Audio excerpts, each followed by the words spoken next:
Bismillahirrahmanirrahim. Assalamualaikum warahmatullahi wabarakatuh.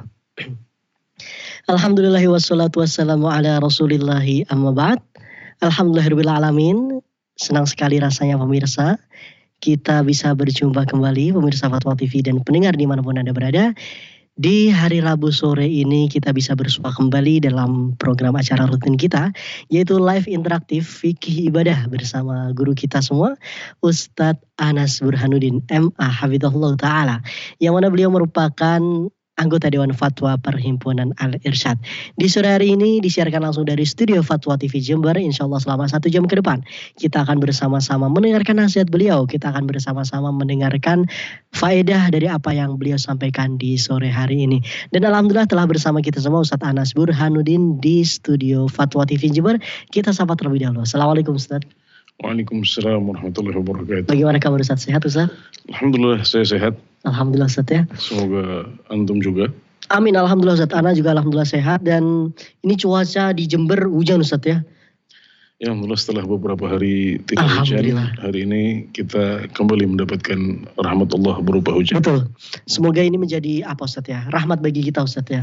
Amin, amin. Ya. Baik Ustadz, insya Allah di sore hari ini pemirsa pendengar sudah menunggu Ustadz apa yang antum sampaikan di sore hari ini, fatwa-fatwa apa yang akan antum berikan dari pertanyaan yang telah masuk Ustadz ya. Baik. Bismillahirrahmanirrahim ta'ala Ustadz ya, amin. Baik pemirsa dan pendengar Fatwa TV dimanapun Anda berada, kami juga tak lupa menyapa rekan-rekan kami yang tergabung dalam RTVC, yang mana mereka juga ikut merelay program di sore hari ini. Di antaranya ada Radio Binbas Yogyakarta, Radio Sahabat Tegal, Radio MD FM Probolinggo, Radio Amuba Pangkal Pinang, Radio Sago FM Sumatera Barat, Radio Gema FM Bontang, Radio Al Hikmah Banyuwangi, Radio Albina AM Bekasi, FM Bekasi maksud kami, Radio Tua FM Riau, dan Radio Dai Tengaran. Itulah beberapa rekan kami yang ikut merelay program di acara kali ini, dan kami juga tak lupa menyapa pendengar dari beberapa radio yang kami sebutkan. Ahlan wa sahlan wa marhaban bikum di acara live interaktif fikih ibadah. Dan juga sebelumnya kami ingatkan bahwasannya nanti kita akan memberikan kesempatan bagi Anda pemirsa yang ingin bertanya secara langsung di sore hari ini. Anda bisa menghubungi kami di nomor 0331 544 6087. Namun sebelumnya seperti biasa kita akan mendengarkan nasihat singkat dari Ustadz Anas Burhanuddin MA Hafizahullah Ta'ala. Kepada beliau kami persilakan. Bismillahirrahmanirrahim. Nasihat saya adalah agar kita senantiasa bersemangat untuk belajar dan menambah ilmu agama kita. Karena ilmu agama ini sangat luas. Ada sebagian ilmu agama ini yang wajib untuk kita tuntut, dan hukumnya adalah fardhu ain. Maka kita akan ditanya oleh Allah Subhanahu wa taala tentang apakah kita sudah belajar atau belum. Saat kita jatuh dalam kesalahan karena kita tidak tahu hukumnya, maka Allah Subhanahu wa taala ampuni hal itu. Namun bukan berarti kita selamat sepenuhnya.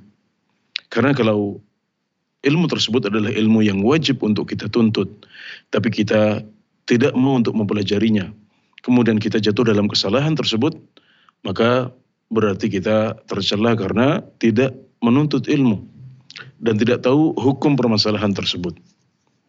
Jadi di satu sisi termaafkan karena kita melakukan sesuatu yang kita tidak tahu hukumnya. Tapi kemudian di satu sisi kita tercela karena tidak mau belajar. Padahal itu termasuk ilmu yang wajib untuk kita tuntut. Dan jangan khawatir karena belajar dan menuntut ilmu selalu berbuah manis. Al-Imam Ibnul Qayyim rahimahullah ta'ala pernah mengatakan, kullu ma fil Qur'ani min madah fahuwa min thamratil ilm. Wa kullu ma fil Qur'ani min dhammin fahuwa min thamratil jahal. Semua yang ada dalam Al-Qur'an berupa pujian adalah buah dari ilmu. Sebaliknya, semua yang ada dalam Al-Qur'an berupa celaan, maka itu adalah buah dari kebodohan. Maka alangkah baiknya kalau kita senantiasa bersemangat untuk belajar, menghadiri kajian, menyimak kajian atau acara-acara keagamaan di televisi, dan selagi kita memberikan waktu yang proporsional tanpa menzalimi hak-hak keluarga kita, maka insya Allah menghadiri pengajian dan belajar agama akan selalu berbuat baik, berbuah baik untuk kita dan untuk keluarga kita biidznillahi ta'ala. Baik, terima kasih Ustadz, syukron, jazakallah khairan Ustadz atas nasihatnya, pengingat bagi kita semua di sore hari ini. Baik, pemirsa dan pendengar Fatwa TV setia dimanapun Anda berada, kami juga tak lupa mengingatkan sekali lagi bagi Anda pemirsa yang ingin berinteraksi secara langsung, yang ingin bertanya secara langsung kepada Ustadz Anas di sore hari ini, Anda bisa menghubungi kami di line telepon di nomor 0331 544 6087. Sekali lagi di 0331 544 6087. Baik Ustadz, sembari menunggu penelpon yang masuk Ustadz, kita akan membacakan pertanyaan yang telah masuk. Ini masih ada sisa dari pertanyaan di Tablik Akbar Ustadz ya, ketika di Jakarta kemarin. Ini masih ada pertanyaan banyak sekali Ustadz yang belum kita jawab. Insya Allah kita akan mulai jawab Ustadz ya. Kita akan bacakan pertanyaan. Baik, dari Ibu Ana Susanti, bismillah. Afwan Ustadz, izin bertanya. Ada orang yang sering merasa ingin buang air kecil, sehingga beliau sering bolak-balik ke kamar mandi ketika sholat, sering merasa batal wudhu, dan ini memakan waktu yang lama. Beliau sudah ke dokter juga, namun sampai saat ini kondisi masih seperti ini. Mohon pencerahannya Ustadz, bagaimana menghukumi kondisi seperti ini untuk beliau bisa sholat dengan tenang. Jazakumullah khairan. Ya baik, berarti ini kondisinya adalah kondisi ingin kencing ya? Iya, bolak-balik ke kamar mandi Ustaz. Perasaan pengen kencing. Iya, merasa ingin buang air kecil. Ya baik, jadi sholat dalam keadaan menahan kencing atau menahan kentut atau menahan buang air besar, ini diistilahkan oleh para fuqaha sebagai sholatul haqin. Sholat orang yang sambil menahan. Dan ini hukumnya adalah makruh dan dilarang oleh Rasulullah SAW. Dalam sabda beliau, la yusalli ahadukum wa huwa yudafi'ul akhbathan. Janganlah seorang di antara kalian sholat sementara dia ditahan, ya, dia ditahan oleh dua hal yang buruk. Jangan sampai seorang di antara kalian sholat dalam keadaan menahan dua hal yang buruk. Ini maksud dengan akhbathan di sini adalah kencing dan buang air besar. Atau termasuk hukum buang air besar adalah menahan kentut juga. Karena menahan kencing atau menahan kentut hukumnya adalah makruh, dan itu karena hal tersebut mengganggu kekhusyuan sholat kita, sementara sholat adalah ruhnya sholat, sementara khusyuk adalah ruhnya sholat. Maka kita diperintahkan untuk menyiapkan diri dengan pakaian yang bersih, membersihkan badan agar kita bisa sholat dengan khusyuk. Di antara hal yang mengganggu khusyuk kita adalah ketika kita dalam keadaan kebelet, dalam keadaan menahan kencing atau menahan buang air besar atau menahan kentut. Maka ini secara khusus dilarang oleh Rasulullah SAW dalam hadis yang sudah disebutkan tadi. Maka ketika orang mau sholat maka hendaknya dia menyelesaikan dulu hajatnya, sehingga nanti tidak terganggu oleh kebelet ini.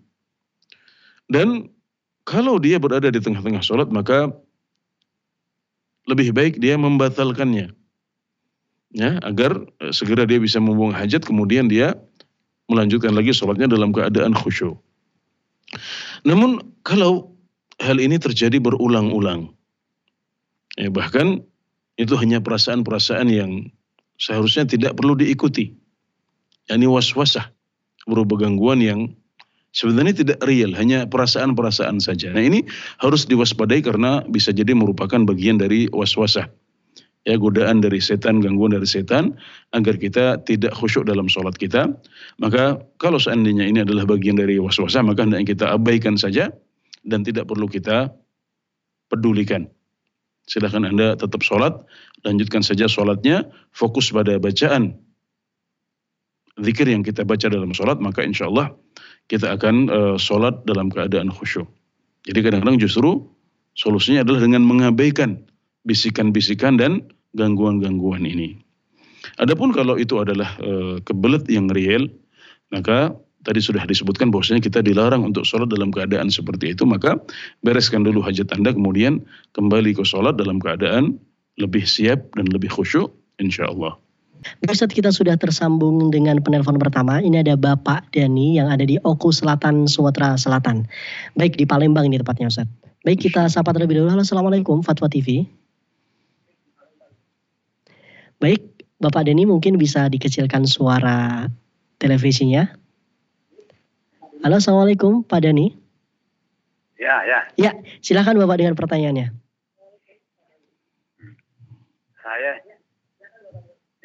Apa perbedaannya hukum dengan hadat?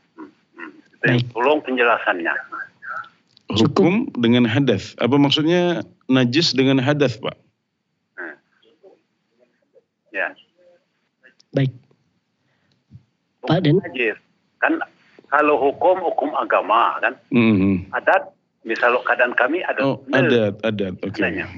Baik. Baik, perbedaan hukum dengan adat Pak Dani ya. Ya. Terima kasih Pak Dani, jazakallah khairan. Baik Ustaz, silakan Ustaz. Gitu, ya. Ya, baik. Pak Dani bertanya tentang perbedaan antara hukum dengan adat. Nah, hukum adalah satu kata yang lebih umum, ya, dan mencakup hal yang lebih luas daripada adat. Karena hukum itu mencakup hukum agama, mencakup hukum adat, mencakup hukum akal, ya, hukum logika. Kemudian juga termasuk mencakup hukum bahasa. Ya, ini diantara beberapa hukum yang ada dalam literaturnya para ulama. Ini semuanya dicakup oleh kata hukum. Maka kata hukum mencakup itu semuanya termasuk hukum adat. Juga mungkin kalau kita berbicara tentang konteks zaman kita sekarang, maka juga akan ada hukum negara. Ya, ini semuanya adalah termasuk bagian dari hukum yang dicakup oleh kata hukum yang sangat umum. Namun dari pertanyaan Bapak Dani, saya bisa tangkap bahwasanya beliau bertanya tentang perbedaan antara hukum agama dengan hukum adat. Jadi keduanya adalah sama-sama hukum, ini persamaannya. Perbedaannya adalah kalau hukum agama itu sumbernya dari agama. Dalam konteks kita adalah umat Islam, maka hukum agama bagi kita adalah hukum yang bersumber dari ajaran agama Islam. Sedangkan hukum adat adalah hukum yang bersumber dari adat istiadat yang berkembang di masyarakat. Jadi ini adalah kesamaannya sama-sama merupakan hukum. Perbedaannya adalah pada sumbernya. Kalau hukum agama Islam bersumber dari ajaran agama Islam dan itu bisa diambil dari Al-Quran, dari Sunnah Rasulullah SAW yang sahih, kemudian dari ijma atau konsensus para ulama, dan untuk permasalahan-permasalahan baru yang muncul pada zaman kita, maka para ulama mengambil hukum itu dengan mengkiaskannya kepada permasalahan-permasalahan yang sudah lama, yang sudah ada pada zaman Rasulullah SAW, dan itu disebut sebagai qiyas. Sedangkan hukum adat diambilkan dari adat yang berlaku di masyarakat. Kita mengenal sampai zaman kita ini, sebagai contoh ya, kalau ada seseorang yang misalnya tanpa sengaja menabrak binatang piaraan, maka masyarakat adat memiliki hukum khusus tentang bagaimana orang tersebut harus dihukum atau apa yang menjadi konsekuensi dari menabrak binatang ternak milik masyarakat adat tersebut. Nah, ini adalah contoh dari hukum adat. Nah, maka jelas ada perbedaan dari sisi sumbernya, dan keduanya juga memiliki korelasi atau hubungan. Ya, di mana agama Islam itu menghormati adat, ya, menjadikan adat sebagai bagian dari patokan dalam hukum, ya. Sehingga dalam khazanah fikih Islam dikenal ada sebuah kaidah yang namanya al-adatu muhakkamah. Ya, adat itu dijadikan sebagai hakim. Adat itu bisa dijadikan sebagai pemutus atau sebagai penengah. Ya, ketika ada orang-orang yang berselisih, maka kita bisa memakai adat sebagai hukum atau sebagai hakim atau sebagai pemutus perkara dalam hal yang diperselisihkan tersebut. Misalnya ketika ada sebuah tradisi di masyarakat bahwasanya misalnya barang yang kecil itu dibawa langsung oleh pembelinya. Ya, sedangkan barang yang besar itu ya bisa diantar oleh toko, ya misalnya kalau kita membeli kasur yang besar atau kulkas, maka ini adatnya adalah itu bisa diantar ya, bahwasanya toko misalnya menyediakan kendaraan, menyediakan mobil untuk mengantar barang tersebut ke rumah pembeli, maka itulah yang berlaku. Nah, jadi kalau itu yang berkembang di masyarakat, maka itulah yang berlaku dan itu dianggap sebagai salah satu hukum yang bisa menyelesaikan perkara ketika ada perselisihan. Ketika misalnya si pembeli mengklaim, ini barang saya kenapa tidak diantar ke rumah? Atau kenapa saya harus menambah bayaran lagi? Menambah ongkos kirim, padahal adat yang berkembang di masyarakat di suatu kota misalnya tidak seperti itu. Maka ketika ada perselisihan, maka adat yang berkembang ini dijadikan sebagai patokan. Jadi ada kaidah al-adatu muhakkamah. Adat itu dijadikan sebagai hakim, sebagai pemutus perkara. Maka ini menunjukkan bahwasanya Islam mengakomodir adat. Tapi syaratnya adat ini tidak boleh bertentangan dengan ajaran agama Islam. Adapun kalau adat itu bertentangan dengan agama Islam, maka dia ditolak dan kita harus mengedepankan hukum Islam di atas adat yang bertentangan dengan ajaran agama Islam. Misalnya adat yang mengandung unsur kemusyrikan kepada Allah Subhanahu wa taala atau adat yang mengandung unsur dosa besar kepada Allah Subhanahu wa taala, maka ini semuanya adalah adat-adat yang tidak diakomodir oleh Islam dan dia bahkan harus dijatuhkan karena bertentangan dengan ajaran agama Allah Subhanahu wa taala, dan ajaran agama Allah harus kita kedepankan di atas hukum adat yang seperti itu. Baik, ini semoga bisa dipahami dengan baik oleh Bapak Dhani di Sumatera Selatan. Nah, Ustaz, syukron jazakallah khairan Ustaz atas jawabannya Ustaz ya. Semoga ini sekali lagi bisa menjawab pertanyaan dari Bapak Dhani yang ada di Sumatera Selatan. Baik, kembali kami mengingatkan bagi Anda pemirsa yang ingin bertanya secara langsung di sore hari ini, Anda bisa menghubungi kami di nomor yang sama di 0331 544 6087. Baik, sembari menunggu pertanyaan yang masuk, Ustaz, kembali kita akan membacakan pertanyaan. Ini dari Bapak Aldi Afriansyah. Bismillah, Assalamualaikum warahmatullahi wabarakatuh Ustaz. Waalaikumsalam warahmatullahi wabarakatuh. Apa hukumnya apabila kita pulang kantor tetapi bersamaan dengan waktu maghrib dan baru bisa melaksanakan sholat tetapi sudah masuk waktu isya? Bagaimana melakukan sholat maghribnya? Apakah tetap dilakukan di perjalanan, misalkan di bus, atau tetap dilakukan ketika sudah di rumah? Jazakumullah khairan katsiran. Baik, Allah Subhanahu wa taala berfirman, "Innas salata kanat 'alal mu'minina kitaban mawquta." Sungguh salat adalah merupakan kewajiban yang telah ditentukan waktunya bagi orang-orang yang beriman. Ini menunjukkan bahwasanya setiap salat itu punya waktunya masing-masing.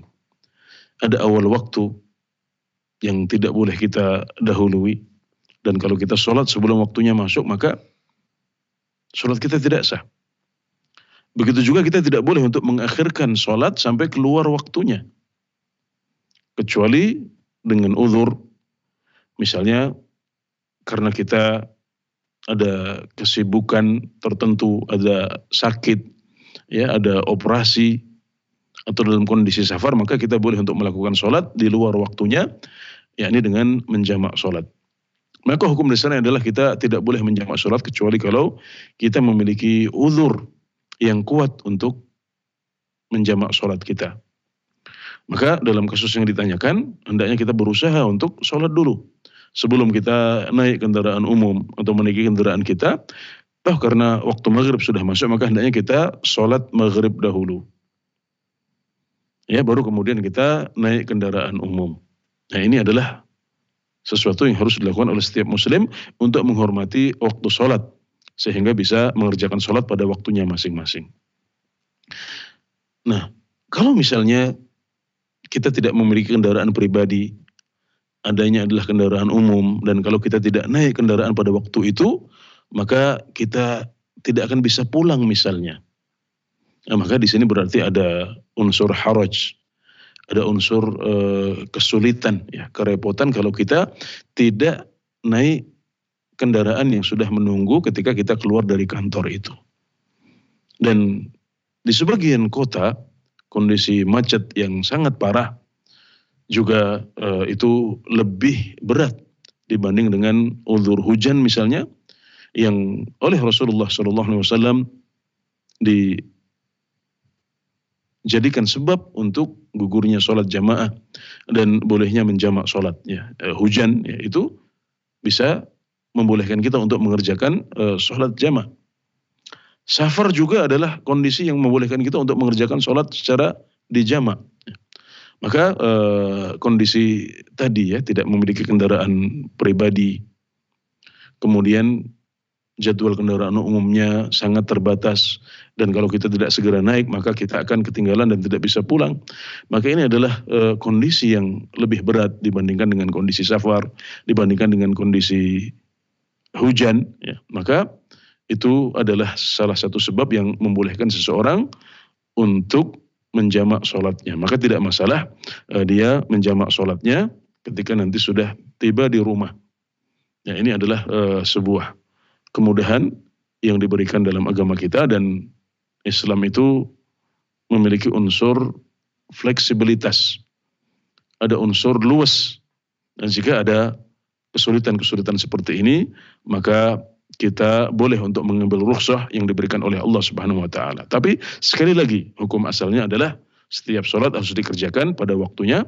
Nah, kalau ada kerepotan, ada kesulitan untuk melakukannya pada waktunya, kita boleh menjamak sholat tersebut. Alhamdulillah. Nah, syukron jazakallah khairan Ustaz. Kita sudah terhubung dengan penelpon selanjutnya Ustaz. Ada Ibu Yanti di Sumatera Barat. Kita sapa terlebih dahulu. Halo, Assalamualaikum Fatwa TV. Waalaikumsalam warahmatullahi wabarakatuh. Baik Ibu, silahkan dengan pertanyaannya. Assalamualaikum Ustaz. Waalaikumsalam warahmatullahi wabarakatuh. Mau nanya Ustaz, di saat menjamak sholat fardu, apakah zikir yang dibaca, zikirnya dibaca pada masing-masing sholat, ataukah boleh sekali aja di waktu sholat yang akhir Ustaz? Baik. Jazakallah khair. Assalamualaikum warahmatullahi wabarakatuh. Waalaikumsalam warahmatullahi wabarakatuh. Waalaikumsalam warahmatullahi wabarakatuh.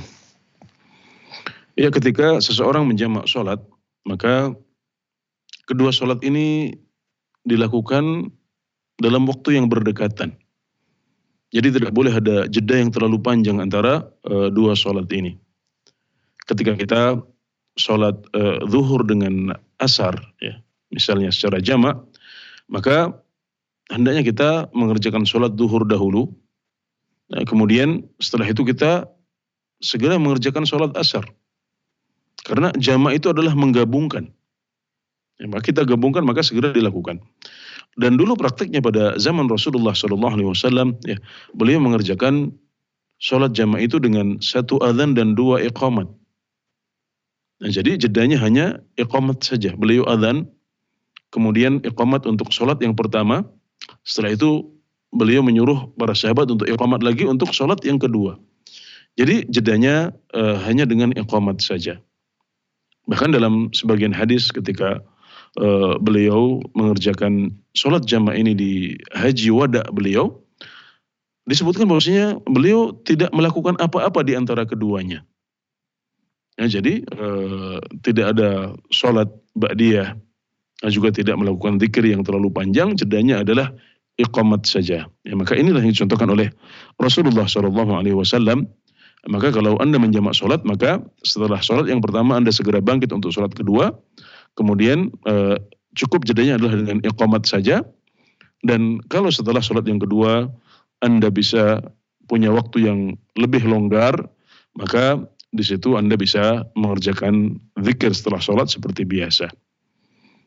Ya, jadi cukup di belakang saja, karena itulah yang dicontohkan oleh Rasulullah SAW. Ya, tidak ada jeda antara sholat pertama dengan sholat yang kedua pada praktik beliau, kecuali hanya dengan membaca iqamat saja. Ya, baik, demikian, semoga bisa dipahami dengan baik oleh Ibu Yanti di Sumatera Barat. Nah, Ustaz, jazakallahu khairan Ustaz atas jawabannya Ustaz. Semoga ini selain dari menjawab pertanyaan dari Ibu Yanti, semoga bisa menjadi faedah bagi kita semua Ustaz. Iya, baik, itu yang kita harapkan, karena para penanya ini sebab kebaikan. Iya, betul sekali Ustaz. Jadi inilah caranya mendapatkan pahala. Maka kalau para penanya ini menelpon, jangan dipikir pahalanya hanya untuk Anda. Ya. Ketika ilmu ini misalnya sampai kepada orang lain dengan sebab pertanyaan Anda, maka Anda mendapatkan pahala dari kebaikan itu. Maka mari kita bersemangat untuk mengikuti berbagai acara live interaktif yang dibuka oleh Fatwa TV. Alhamdulillah sekarang kesempatannya banyak dan ada banyak kemudahan yang diberikan oleh Allah Subhanahu wa taala kepada kita semua pada zaman kita ini. Alhamdulillah. Nah, Masya Allah. Itu nasihat bagi kita juga pemirsa, Masya Allah. Bagi Anda yang bertanya secara langsung di telepon itu, kalau misalkan ilmunya bisa terbagi kemana-mana, Masya Allah. Pahalanya juga mengalir Insya Allah Ustaz ya. Insya Allah. Bismillah ta'ala. Baik. Ustaz, kita akan melanjutkan pertanyaan Ustaz. Ini sembari menunggu telepon yang masuk, kita ada pertanyaan dari Ibu Nurul Azizah. Assalamualaikum Ustaz, izin bertanya. Ini pertanyaan cukup penting dan menarik bagi kita semua, terutama untuk yang perempuan ya. Bagaimana hukumnya sholat bagi wanita saat ada keputihan? Ada yang mengatakan najis, ada yang mengatakan tidak. Dan saya saat bertanya-tanya katanya sesuai madhab. Bagaimana dengan yang tidak bermadhab Ustadz? Dan bagaimana pula hukumnya yang tidak bermadhab, karena dari keluarga pun saat dicanya tidak mempunyai madhab, hanya ahlus sunnah wal jamaah. Bagaimana Ustadz, mohon penjelasannya. Ya, baik. Jadi tentang madhab ini ya. Jadi yang hendaknya menjadi komitmen setiap muslim adalah menjalankan ibadah sesuai dengan tuntunan Rasulullah SAW. Maka dengan sarana apapun yang membuat kita bisa menjalankan ibadah kita sesuai dengan tuntunan Nabi Muhammad SAW, maka itu adalah baik. Ya, maka tentang bermadhab ini, ya. Bermadhab itu hukumnya adalah boleh tapi tidak wajib. Ya, ini sebagaimana dijelaskan oleh guru kami, Profesor Dr. Sulaiman bin Salimullah Ar-Ruhaili, hafizahullah ta'ala. Beliau pernah menyampaikan bahwasanya bermadhab itu hukumnya boleh dan tidak wajib. Jadi tidak masalah bagi kita untuk menisbatkan diri kepada salah satu madhab. Misalnya seperti di Indonesia bermadhab Syafi'i misalnya, atau bermadhab Hambali, bisa juga bermadhab Hanafi, bermadhab Maliki. Ini adalah madhab 4 yang paling masyhur. Bahkan beliau juga silahkan kepada madhab lain dalam bingkai Ahlus Sunnah wal Jamaah, termasuk misalnya madhab Zahiri boleh, atau madhab Ahlul Hadis atau Athari, Ahlul Athar. Ini semuanya dibolehkan. Tapi kadang-kadang kata bermadhab ini dimaksudkan sebagai mengikuti satu madhab secara fanatik, di mana dia akan mengambil pendapat madhab itu dari A sampai Z. Bahkan kalau seandainya telah jelas dan terbukti bahwasanya salah satu pendapat madhab itu adalah pendapat yang lemah dan bertentangan dengan sunnah Rasulullah SAW misalnya. Nah, maka ini yang disebut sebagai fanatisme madhab. Dan ini adalah catatan besar yang dilarang kalau kita akhirnya memilih untuk bermadhab. Ketika beliau mengatakan bermadhab itu boleh, maka tidak bermadhab juga berarti. Ketika beliau mengatakan boleh dan tidak wajib, itu artinya bahwasanya kalau kita misalnya memilih untuk tidak bermadhab, maka itu hukumnya juga boleh. Nah, kalau kemudian kita memilih untuk bermadhab, ya karena madhab ini juga disarikan dari Al-Quran, dari hadis, dari ijma'nya para ulama, maka ini adalah sebuah cara beragama yang bagus. Jadi pembahasan-pembahasannya sudah rapi, sistematis, sudah teruji, dikaji oleh para ulama yang berkompeten dari masa ke masa. Maka bermadzhab memiliki kelebihan ini. Jadi pembahasannya sudah matang.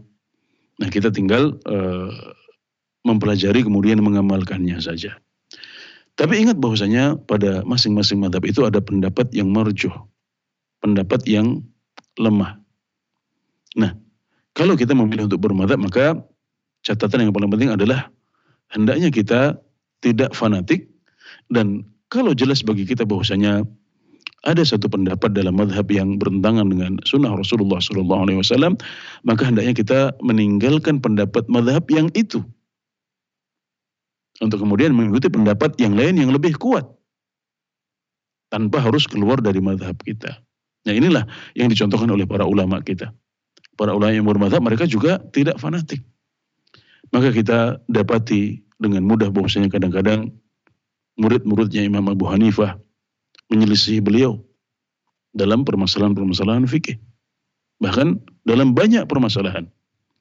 Murid-muridnya Imam Syafi'i juga tidak selalu sama dengan pendapatnya Imam Syafi'i, tidak selalu pro. Nah, maka ini adalah sesuatu yang telah dicontohkan oleh para ulama kita yang memilih untuk bermadzhab. Mereka tidak fanatik.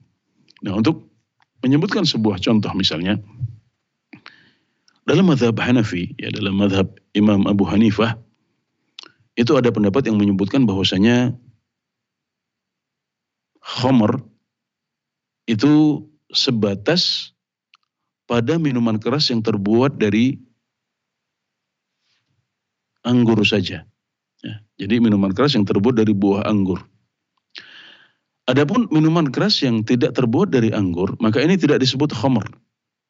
Dan menurut pendapat mazhab Hanafi, seorang muslim boleh untuk meminum minuman yang memabukkan yang bukan khamr yang terbuat dari anggur tadi, jika hanya sedikit saja dan itu tidak membuat dia mabuk. Nah, ini adalah sebuah pendapat yang masyhur dalam mazhab Hanafi. Sementara mazhab-mazhab yang lain berpendapat bahwasanya setiap yang memabukkan itu disebut sebagai khamr. Maka kalau sudah khamr berarti tidak boleh diminum meskipun hanya sedikit. Karena Nabi Muhammad SAW bersabda, "Ma askara kathiruhu faqaliluhu sawa." Sesuatu yang memabukkan jika banyak, maka sedikit juga sama saja. Nah, begini duduk perkaranya, maka kalau ada seseorang yang memilih untuk bermadzhab Hanafi, kita katakan bagus. Tapi jangan fanatik. Maka ketika misalnya orang itu akhirnya sampai kepadanya sabda Nabi Muhammad SAW, "Kullu muskirin khamr." Setiap yang memabukkan itu khamr. Berarti khamr mencakup semua yang memabukkan, meskipun tidak terbuat dari buah anggur. Kemudian dia mendengar sabda Rasulullah SAW, "Ma askara kathiruhu faqaliluhu sawa." Sesuatu yang membuat seseorang mabuk itu sesuatu yang kalau banyak membuat mabuk, maka jika sedikit dia hukumnya juga sama.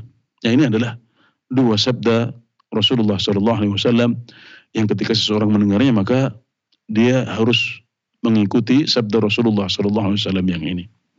Maka dalam masalah nabidh dan khamr ini, seseorang yang memilih untuk bermadzhab Hanafi hendaknya objektif.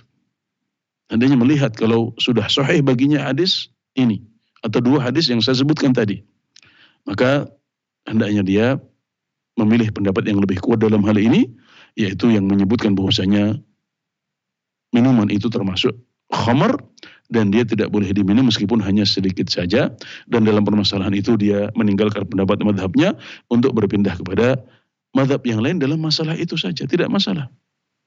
Dan itu tidak membuat dia keluar dari mazhab. Ya, dia tetap akan dianggap sebagai seorang yang bermadzhab Hanafi. Tapi dia punya tambahan kelebihan, yaitu bahwasanya dia tidak fanatik. Nah, inilah yang diminta, dituntut dari kita. Ketika bermadzhab, maka kita tidak boleh fanatik buta. Maka insya Allah kalau kita menjalankan prinsip seperti ini, maka insya Allah kita akan bisa mendapatkan ridha Allah Subhanahu wa Ta'ala. Wabillahi taufiq. Nah Ustaz, berkaitan dengan hukumnya tadi Ustaz, hukum sholat bagi wanita saat ada keputihan. Iya, baik.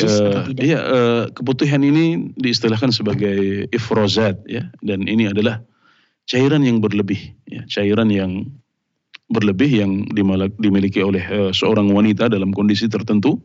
Dalam kondisi normal dia juga punya cairan tapi tidak sampai keluar.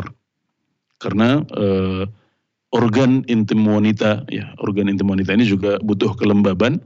Hanya saja sebagian wanita dalam kondisi tertentu ini mengalami kebutuhan yang akhirnya membuat cairannya sampai tumpah keluar. Ya, dan pada dasarnya hukum asal segala sesuatu itu suci. Kecuali jika ada dalil yang menunjukkan bahwasanya hal tersebut najis.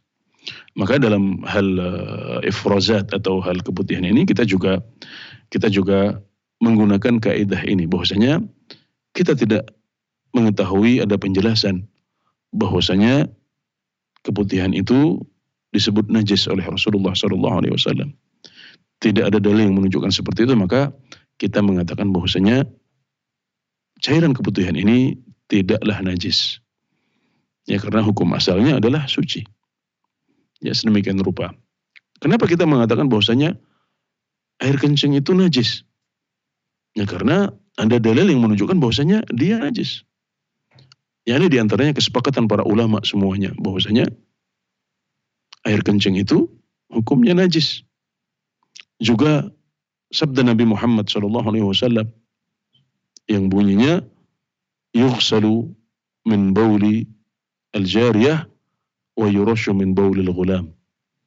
Ya, kencingnya anak laki-laki yang belum makan apa-apa kecuali hanya susu ibunya, itu cukup diciprati atau diperciki. Sedangkan kencingnya anak perempuan itu harus dicuci. Ya, ini menunjukkan bahwasanya kencing itu najis. Nah, maka kita hukumi air kencing sebagai najis karena ada dalilnya. Adapun ifrozat atau keputihan, maka kita tidak mendapatkan dalil yang menunjukkan bahwasanya hal tersebut najis, maka berarti kita bertahan pada hukum asal. Segala sesuatu itu hukumnya tidak najis kecuali kalau ada dalilnya.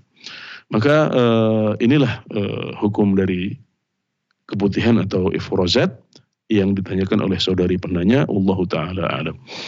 Nah Ustaz, syukron jazakallahu khairan Ustaz atas jawabannya Ustaz. Kita akan beralih ke pertanyaan selanjutnya, namun sebelumnya kami mengingatkan kepada pemirsa, bagi Anda yang ingin bertanya secara langsung, Anda bisa menghubungi kami di nomor yang sama di 0331 544 6087. Baik, kita sudah terhubung dengan hamba Allah di Kepulauan Riau. Kita sapa terlebih dulu. Halo, Assalamualaikum Fatwa TV. Waalaikumsalam warahmatullahi wabarakatuh. Ya Bapak, silahkan dengan pertanyaannya. Ustaz ini nanyakan tentang masalah makanan vegetarian. Jadi makanan vegetarian ini bagaimana itu Pak Ustaz hukumnya? Karena kita ini kan sudah lansia, jadi dianjurkan jangan makan yang berlemak, aroma saban. Jadi kebetulan ada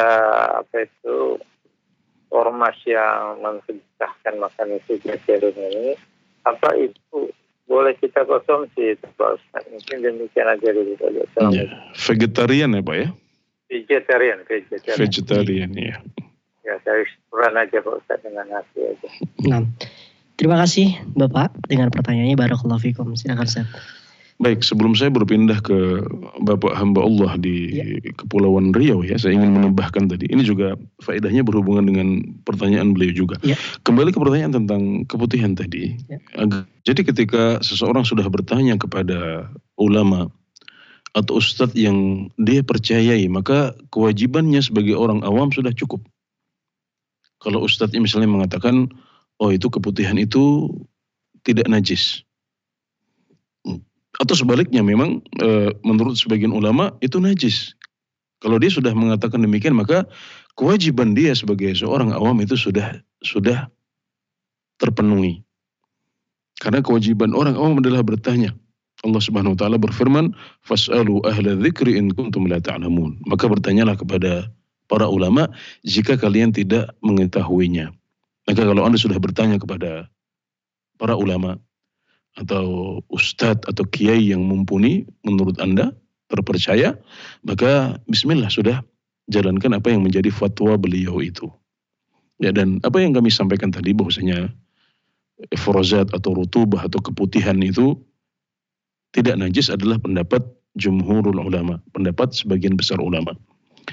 Oke, baik, adapun tentang makan makanan vegetarian, ya ini juga termasuk salah satu aspek yang kita perlu tanyakan kepada ahlinya. Ya, Bapak menanyakan hal ini tapi kepada para dokter atau para ahli gizi. Dan kalau mereka mengatakan bahwasanya pada usia Bapak harus mengurangi makanan-makanan berlemak dan makanan-makanan yang vegetarian lebih cocok untuk Anda, maka kalau mereka benar-benar ahli, maka ini juga bisa kita ambil. Kita terapkan untuk kehidupan kita.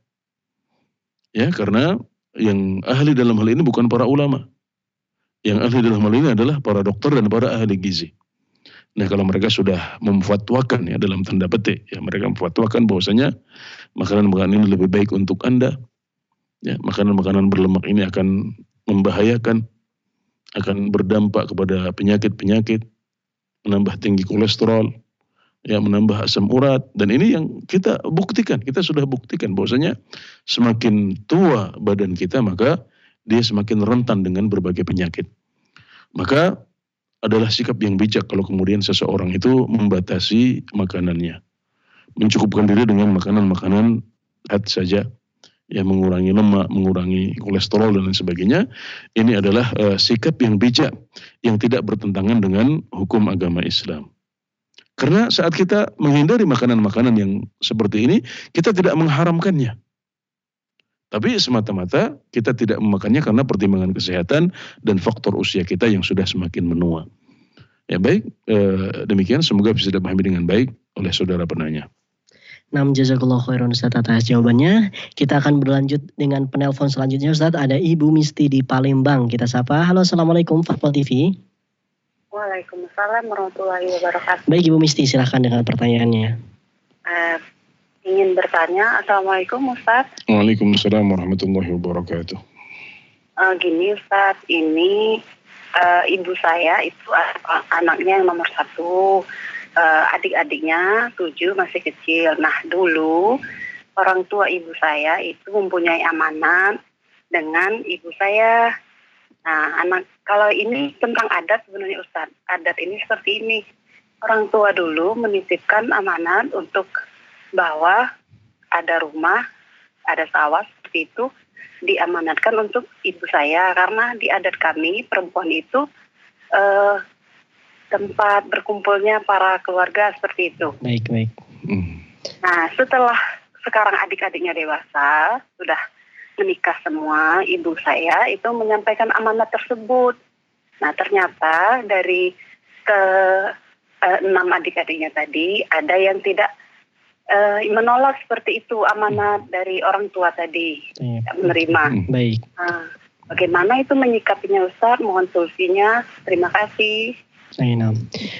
Terima kasih Ibu Misti atas pertanyaannya. Baik Ustaz, silakan mungkin bisa. Ya, baik. Jadi seorang ayah atau seorang ibu, ya, boleh untuk memberikan hibah kepada anak-anaknya saat mereka masih hidup. Jadi ketika ayah atau ibu masih hidup, mereka boleh untuk memberikan hibah. Tapi syaratnya adalah bahwasanya hibah ini harus adil. Nabi Muhammad SAW diminta untuk menjadi saksi atas hibah yang diberikan oleh salah seorang sahabat kepada salah satu anaknya saja, di mana anak-anak yang lain tidak mendapatkan hibah itu. Ya, maka Rasulullah SAW tidak mau untuk bersaksi. Beliau mengatakan, "Inni la ashhadu ala zur." Saya tidak bisa menjadi saksi untuk kepalsuan atau kedustaan atau kesalahan dan kezaliman seperti ini. Nah, maka hibah itu boleh, tapi syaratnya harus adil. Ya, maka kalau bapak atau ibu memberikan hibah kepada anaknya, maka hendaknya anaknya semuanya mendapatkan hibah. Ya, karena kalau tidak adil maka akan muncul friksi. Ya, muncul hal-hal yang negatif di tengah keluarga, saling iri, saling benci di antara anak-anak. Bahkan juga itu bisa berakibat kepada durhaka kepada orang tua. Karena sebagian anak mungkin menganggap orang tuanya tidak adil kepada mereka. Ya, dan kita melihat memang ya di masyarakat kita bahwasanya semua anak itu punya kebutuhan. Ya. Maka kalau memberikan hibah kepada salah satu anak itu adalah adat yang berkembang di masyarakat, maka kita bisa mengatakan bahwasanya ini adalah adat yang tidak positif. Ini adat yang negatif, ya, dan ini apalagi kalau yang diberikan hanya satu orang saja, maka ini juga bertentangan dengan sunnah dan ajaran Nabi Muhammad SAW. Nah, jadi ini tentang hibah. Adapun kalau harta itu belum benar-benar dihibahkan, ya, jadi tidak ada akad hibah sama sekali. Nah, kemudian harta itu masih bertahan pada kepemilikan ayah atau ibu sampai keduanya meninggal, maka berarti harta ini statusnya adalah warisan. Nah, karena itu warisan, maka dia dibagi sesuai dengan aturan syariat juga. Dan alhamdulillah agama kita sudah punya penjelasan yang gamblang tentang bagaimana membagi harta warisan. Ya, maka anak-anak adalah orang yang paling berhak untuk mendapatkan warisan, tapi ada mekanismenya yang harus diikuti. Maka kalau seandainya harta tersebut memang belum berganti kepemilikan, belum dihibahkan oleh orang tua, maka berarti statusnya adalah harta warisan, maka berlaku padanya hukum warisan dalam Islam. Yang baik, ini yang bisa kami sampaikan. Tentunya detailnya butuh penjelasan yang lebih dalam. Ya, saya pesankan kepada Ibu untuk berkonsultasi dengan ustadz terpercaya di kota Anda yang paling dekat, atau bisa juga melalui telepon secara japri, ya, sehingga bisa ditanyakan kondisi-kondisi yang mengiringi pertanyaan ini. Ya, seperti apa prosesnya. Adapun di majelis umum seperti ini, kita hanya bisa menjawab secara global saja, ya, sesuai dengan apa yang telah disampaikan oleh saudari penanya tadi. Baik, semoga bisa dipahami dengan baik oleh Anda. Wabillahi taufik. Nah, Ustadz, syukron jazakallahu khairan Ustadz atas jawabannya, Ustadz. Baik, karena kesalahan teknis tadi, Ustadz, insya Allah kita akan selesai sekitar pukul 17:10, Ustadz, ya. Bismillah ta'ala. Baik. Kita akan melanjutkan pertanyaan, dan juga bagi Anda pemirsa yang mungkin ingin bertanya, kita masih ada waktu nih pemirsa, kita masih ada waktu, jadi manfaatkan waktu ini untuk bertanya secara langsung di nomor di 0331 544 6087. Baik, ini pertanyaan dari soal tabligh akbar kemarin, Ustadz, dari Ibu Maulida Mubarok. Assalamualaikum warahmatullahi wabarakatuh. Semoga Allah memberikan rahmat kepada seluruh ustadz yang menegakkan Al-Quran dan Sunnah dan seluruh kaum muslimin di seluruh penjuru bumi. Amin ya rabbal alamin. Afwan Ustadz, saya mau bertanya, bolehkah kita mengusap di atas kaos kaki saat berwudu dikarenakan posisi kita wudu ini di tempat umum dan tidak memungkinkan untuk membuka kaos kaki? Saya mendengar dari ustadz yang berbeda, yang satu boleh, yang satu tidak. Jadi pendapat mana yang lebih kuat? Syukran jazakallahu khairan. Ya, sekali lagi saya ingin sampaikan agar masyarakat dan umat Islam tidak bingung. Ya, ketika Anda bertanya kepada seorang ustadz yang Anda percaya, maka kewajiban Anda sudah tuntas, kewajiban Anda sudah tunai. Ya, berarti Anda sudah bertanya kepada ahlinya, maka amalkanlah apa yang beliau fatwakan. Ya, tapi kalau misalnya kemudian Anda mendengar pendapat yang kedua, kemudian membuat Anda bingung, ya bolehlah ditanyakan lagi. Dan nanti kalau Anda sudah bertanya, maka itu sudah cukup dan jangan bingung lagi. Ya. Jadi ini penting untuk saya sampaikan. Ya, jadi ya, tadi bagaimana kalau kita mengusap di atas kaos kaki? Oke, baik. Al-masah 'alal jawrab, ya. Mengusap kaos kaki. Ya, jadi mengusap khuf. Kalau khuf yang disebutkan dalam hadis Rasulullah SAW, ya, itu adalah terbuat dari kulit. Jadi seperti kaos kaki tapi terbuat dari kulit. Jadi ini lebih tebal. Nah, itu adalah khuf yang jelas-jelas boleh diusap. Adapun kaos kaki, ya maka para ulama berbeda pendapat. Jadi memang bukan hanya ustadz-ustadz yang berbeda pendapat. Para ulama dari zaman dulu juga sudah berbeda pendapat apakah kaos kaki itu boleh diusap dan dikiaskan dengan khuf. Nah, para ulama yang membolehkan untuk mengusap jawrab atau kaos kaki, mereka mensyaratkan dua hal. Yang pertama, khufnya cukup tebal. Samik, ya, dia cukup tebal dan tidak transparan. Kemudian yang kedua, khuf ini tidak lepas-lepas. Jadi kita bisa berjalan di atasnya, kita berjalan dengan kaos kaki ini. Kita bisa berjalan dengan kaos kaki ini. Dan alhamdulillah pada zaman kita ini, ya dengan teknologi, dengan bagusnya kualitas kain, maka kita bisa dengan mudah mendapatkan kaos kaki yang cukup tebal dan tidak transparan. Kemudian dia juga bisa kita pakai berjalan dan tidak jatuh-jatuh, tidak lepas-lepas.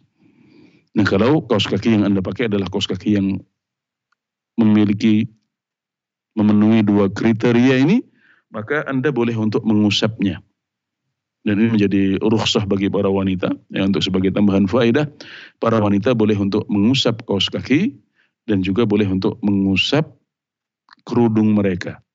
Ya, ini bisa dipakai ketika mereka berwudu di tempat umum. Nah, jadi tidak perlu dilepas kerudungnya, tidak perlu dilepas kaos kakinya, karena itu adalah aurat. Tapi ingat, untuk pembahasan mengusap kaos kaki, maka disyaratkan Anda sudah memakainya dalam keadaan suci.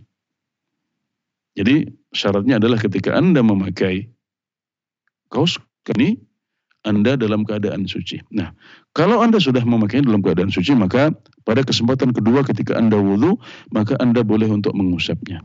Nah, ini adalah syarat yang disebutkan oleh para fuqaha untuk mereka yang ingin mengusap khuf atau mengusap kaos kaki. Baik, semoga bisa dipahami dengan baik. Allahu ta'ala a'lam. Nah, Ustaz, syukron jazakallah khairan Ustaz atas jawabannya Ustaz. Mungkin ini akan saya bacakan pertanyaan terakhir Ustaz ya. Masih ada beberapa menit lagi. Ini dari Ibu Rahma di Jakarta Pusat, Jakarta. Bismillah, assalamualaikum Ustaz. Izin bertanya, bagaimana hukum seorang akhwat yang belum menikah namun umroh dengan ibunya tanpa ada mahram laki-laki? Jazakumullah khairan. Oke, baik. Umroh ya adalah salah satu kewajiban dalam Islam yang menurut pendapat yang lebih kuat. Jadi umroh itu diperselisihkan hukumnya wajib atau hanya sunnah saja.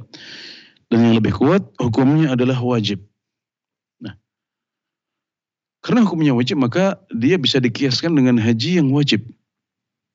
Nah, maka dalam permasalahan ini ada perbedaan pendapat di antara para ulama. Sebagian berpendapat bahwasanya orang yang mau haji atau umrah yang wajib, maka dia harus bersama mahramnya. Ini pendapat mazhab Hanafi dan mazhab Hambali. Pendapat yang kedua adalah dia cukup berangkat dengan rombongan yang aman, yang bisa dipercaya. Tidak perlu syarat mahram. Ini adalah pendapat mazhab Malik dan mazhab Syafi'i.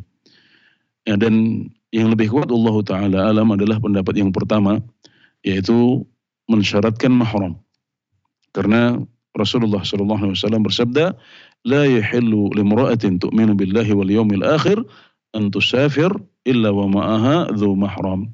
Tidak halal bagi seorang wanita untuk melakukan perjalanan atau safar kecuali bersamanya ada mahram. Nah, ini adalah larangan yang tegas dari Rasulullah SAW. Beliau mengatakan tidak halal. Artinya apa? Haram. Dan ini berlaku untuk semua perjalanan termasuk perjalanan haji. Maka ini pendapat yang lebih kuat. Dan karena ini sudah berangkat ya, sudah selesai, sudah pulang dari umrohnya. Iya. Ya maka ya kita berharap, sekali lagi masalahnya khilafiyah di antara para ulama. Kita berharap semoga Allah Subhanahu wa taala mengampuni apa yang sudah berlalu. Ya semoga Allah Subhanahu wa taala menerima umroh Anda dan hendaknya Anda beristighfar ya atas kesalahan tersebut. Meskipun sekali lagi masalahnya ikhtilafiyah, tapi alangkah baiknya kalau kita beristighfar untuk sesuatu yang melanggar ya larangan Nabi Muhammad SAW, meskipun ada ulama yang membolehkannya. Ya, jadi perbanyak istighfar kepada Allah Subhanahu Wa Taala, dan kami berdoa semoga Allah mengampuni apa yang telah terjadi dan menerima dari Anda umroh Anda bersama ibu Anda. Amin ya rabbal alamin. Amin ya rabbal alamin. Syukron saja, jazakumullah khairan Ustaz atas jawabannya dan pertanyaan dari Ibu Rahma tadi sekaligus mengakhiri acara kita di sore hari ini, Ustaz. Alhamdulillah. Kami ucapkan syukron jazakumullah khairan Ustaz atas waktunya, atas kesempatannya bisa hadir ke sini memberikan ilmu, sharing kepada kita semua, dan semoga sekali lagi ini menjadi faedah bagi kita semua. Amin. Amin ya rabbal alamin. Baik Ustaz, insyaallah kita akan bertemu lagi di pekan depan biidznillah taala Ustaz. Amin ya rabbal alamin. Baik, pemirsa dan pendengar Fatwa TV dimanapun Anda berada, alhamdulillahirrahmanirrahim, usai sudah pertemuan kita di sore hari ini, program acara live interaktif Fikih Ibadah. Dan bagi Anda pemirsa, kami ingatkan jangan lupa untuk terus menyaksikan acara kami di Fatwa TV dari hari Senin hingga hari Jumat sesuai dengan jadwal yang telah ditentukan. Dan bagi Anda pemirsa yang ingin mengetahui rangkaian acara di Fatwa TV lebih detail, Anda bisa mengunjungi website kami di www.fatwatv.id, dan juga Anda bisa update tanya jawab di website kami pula di www.dewanfatwa.com/tanya jawab. Dan juga kami mengajak Anda pemirsa dan juga pendengar sekalian guna memanfaatkan peluang untuk berjuang bersama kami dalam syiar dakwah Islam di Fatwa TV melalui rekening aktif kami yang bisa Anda saksikan di layar kaca Anda atas nama Yayasan Pilar Media Komunikasi ataupun atas nama Dewan Fatwa Perhimpunan Al-Irsyad. Baiklah pemirsa, alhamdulillahirrahmanirrahim, insyaallah kita akan bertemu lagi di kesempatan yang lain di pekan yang akan datang biidznillah taala. Kami mewakili kerabat kerja yang bertugas pamit undur diri. Kita tutup pertemuan kali ini dengan doa kafaratul majlis. Subhanakallahumma wa bihamdika asyhadu an la ilaha illa anta astaghfiruka wa atubu ilaik. Wassalamualaikum warahmatullahi wabarakatuh.